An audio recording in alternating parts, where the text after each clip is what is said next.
So I reviewed the Ford Everest Titanium Premium last time, and I said that it was the most feature-packed SUV in its class.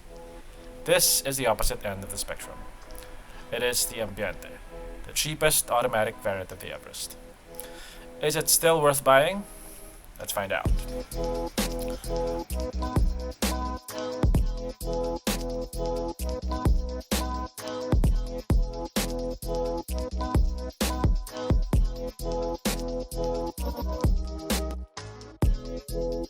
On the outside, the Ambiente looks very similar to its more expensive brothers, the Titanium and the Trend.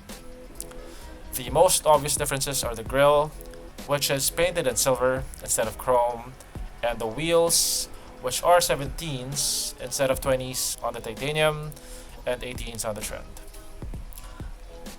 I think the Everest Titanium is one of the best looking SUVs in its class.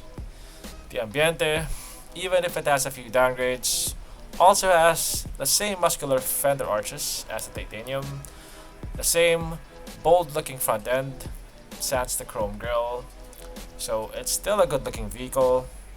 If you upgrade the wheels and the grille, no one would know that they're driving a base model, at least on the outside.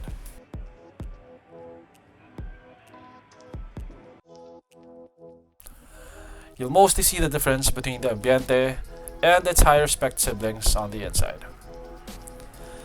The interior of the Ambiente feels a lot less expensive than the interior of the Titanium, even of the Trend. It doesn't have the 8-inch infotainment system that the Trend has. Instead, it has this basic looking head unit with a dot matrix display. It does have Bluetooth though. The Ambiente has fabric seats. All the other variants, including the Trend, come with leather seats.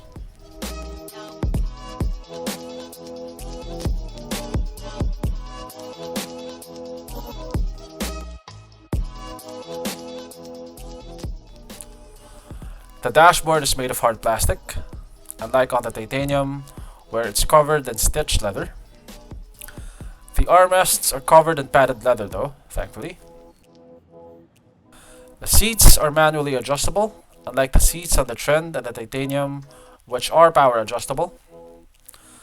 It also lacks the rear power outlet that the Trend and the Titanium have.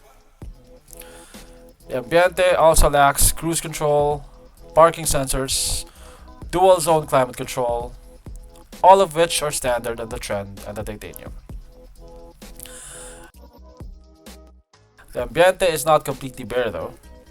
It does have some party tricks up its sleeve, like hill start assist, electronic brake distribution, and it has steering mounted radio controls.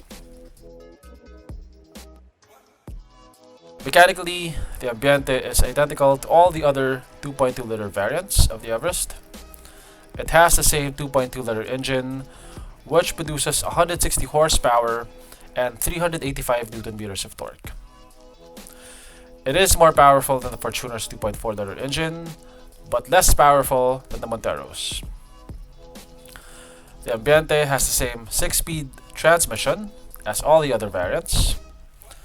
It also has the same suspension, so ride quality should be similar to the Trend, if not slightly better. Since the Ambiente has 17-inch wheels, it has more tire wall. Also, the Ambiente has the lightest steering in its segment.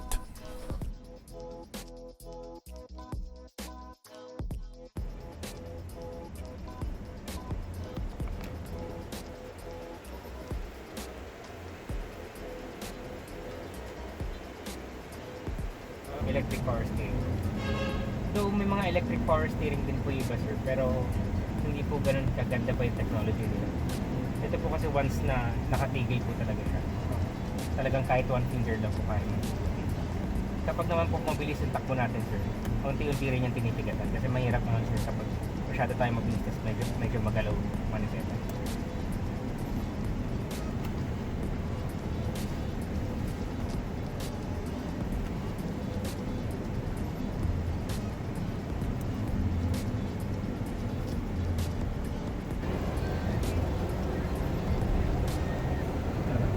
Yes sir.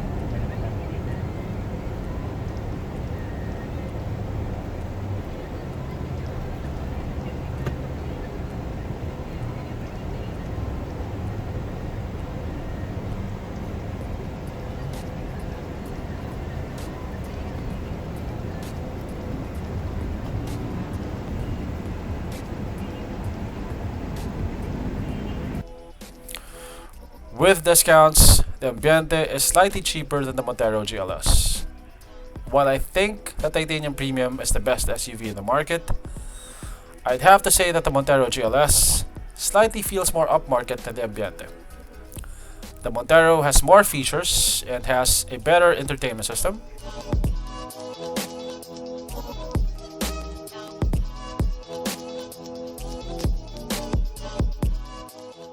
The Ambiente is a much better vehicle though than the MUX LS, which is stripped of all creature comforts.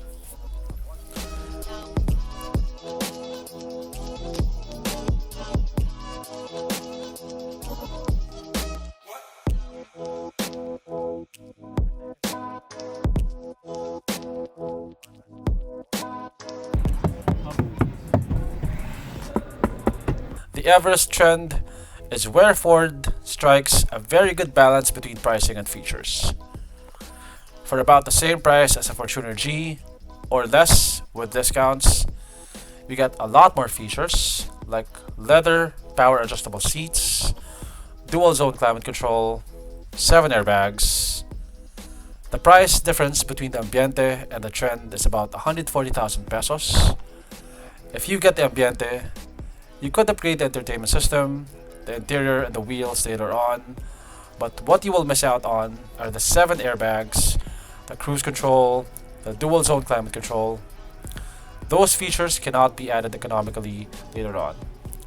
So you'd have to decide if those features are worth the price difference. But if you'd rather not fork out the extra cash for the Trend, at 1.5 billion pesos, the Ambiente is still a pretty good deal. Also, this is subjective, but I still think that it's the most handsome SUV in its segment, even in base form.